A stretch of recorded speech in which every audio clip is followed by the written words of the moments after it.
Welcome back to PPCV and another training video, and today we're going to look at the ever popular mini dry stone wall.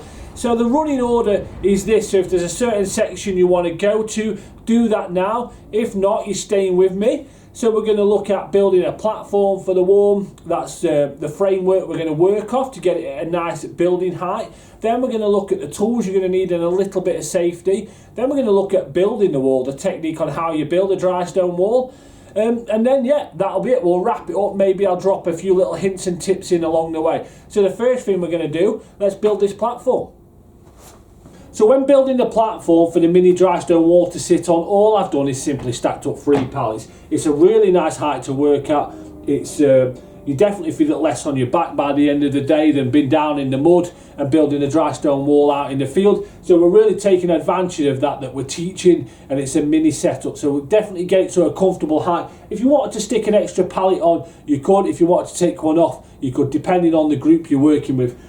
So if this was a public facing event and we're out on a pop-up event, say, what goes with the wall is these plyboard sheets, and I've painted them green. They're all cut to size already. They're marked up with left and right and back left and back right. Then there's a top what goes on. This goes round the pallet, just neatens it up, makes it look a lot better, like I say, for a public facing event. So what I'll do now, I'll grab the impact gun, I'll screw these sides on, then we'll look at getting some frames up.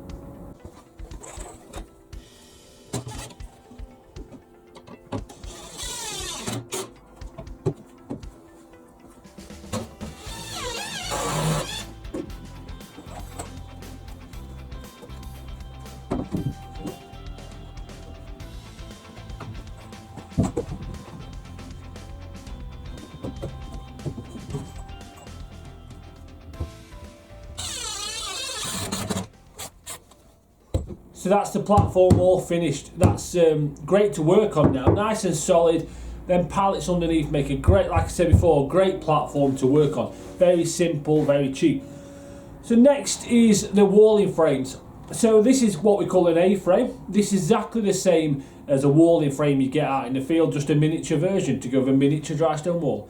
So when building a dry stone wall, what you want to do, you want to split the difference between the bottom and the top. So if this bottom here was to measure 12 inches, we'd want the top to be 6 inches. So that'd be an A-frame, and as the wall out in the field was built and it settles over a couple of years, it'd all push together on that nice shape. So this, like I say, this is exactly the same shape as we'd get when we were building out in the field. So all we're going to do with these is screw them down. I've put one in here on the edge of the platform, one at each end, and then we'll put some string lines on, and then we're almost ready to start building some wall.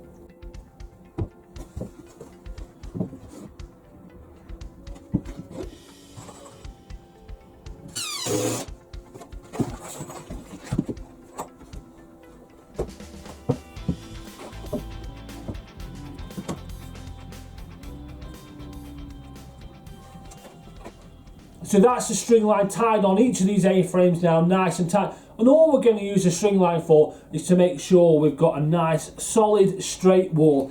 I'll touch more on the string line as we're building the wall and I take it up the A-frame. Before we get ready to build the wall and before we bring the rest of the stone in, I need to talk a little bit about safety. There's a couple of things we need to touch on.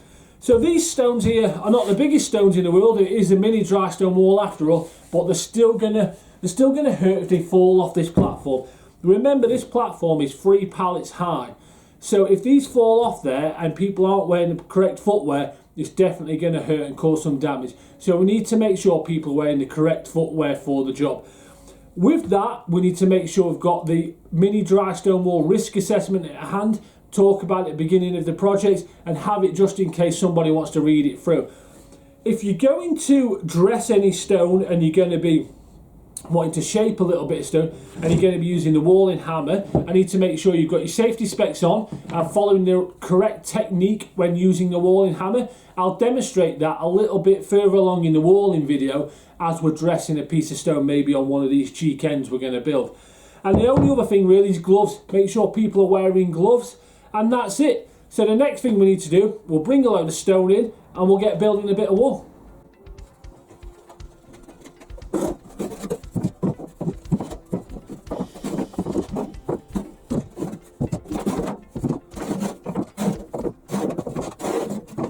So the stone is in and we're almost ready to build that dry stone wall, but before we do, I'm going to quickly show you this diagram and quickly talk you through it on how to build a dry stone wall. So we have foundation stones in the bottom. These are generally the biggest stones. We get them nice and strong in the bottom, nice and sturdy. We don't want them wobbling around anywhere. And then we'll go to our first lift. This is the course of stone which goes from the foundations to the through stone. Let's say the middle of the wall is where the through stones go. So we'll use the next size of stone going up. We'll build the wall up. Then we'll go to through stone. And a through stone, it does what it says on the tin. It goes from one side of the wall to the next. That's really important piece of the wall, so it ties it all together there. Then we're going to look at our second lift. Our second lift is the bit between the through stone and the bottom of the coper. So we're working on the next size of stone down there. So as we're going up the wall, the stone sizes are getting smaller and a lot slimmer. So that will then take us to the coping stone. The coping stone is the half moon you'd see on top of a wall when driving around the Peak District, and you see a capping stone, a coping stone. That just finishes it off at the top, and that's when we'll finish our wall, and we'll stand back and have some photos. So what I'll do now, I'll do that bit where I put you on ×4 so you think I'm really fast at dry stone walling. Might even drop in a little bit of cheesy music there for you.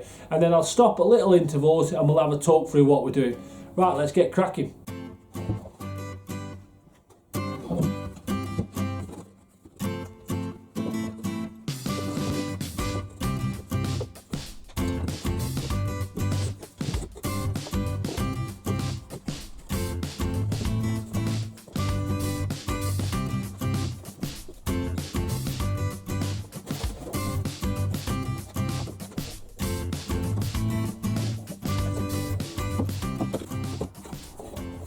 So that's gone up really well up to that point. I'm really happy with that. There's a couple of things I'd like to stop and talk about now. So first thing I want you to notice is that I've been taking the strings up as I've been building the wall, so we're working to a nice straight line. The next thing is, as we spoke about earlier, we're at half height now. So that's the time for the through stones. Like we said, they go from one side of the other to the wall. So that will go about there. If you wanted to try and put 2 in for a piece of wall, maybe like this, which is 1 metre long, that's brilliant. The more in, the better.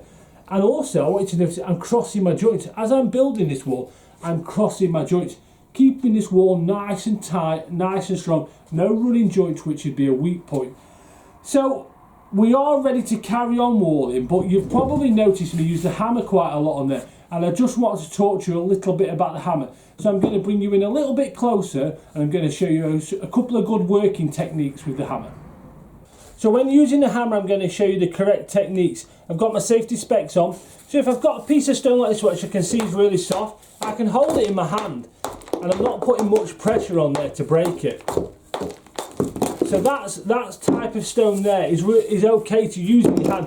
But if I've got a larger piece of stone and I'm wanting to break it, I'd put it on the wall, say it was going to go here, and I just wanted to dress the end of it. I'd mark it with my end of my hammer. Just put a little mark as a reference point. I'd place it onto another stone. Lots of people would think you'd go at it with the point, but actually you wanted to use the edge, the square end, you wanted to use the edge of that there. So if you were wanting to give it a little bit more force, you'd hold it further down the hammer shaft. You grab and you give it some nice sharp blows. You see how easy that broke? Then you can turn it around and you can just dress it up there. And then that'll go on and sit exactly where I want it. So the right technique when using a hammer is really important. So we'll carry on building this wall now, and then we'll get it up to the top, and then I'm going to talk you through a few of the different stones we're using here, so you could maybe pass it on to the groups you're working with.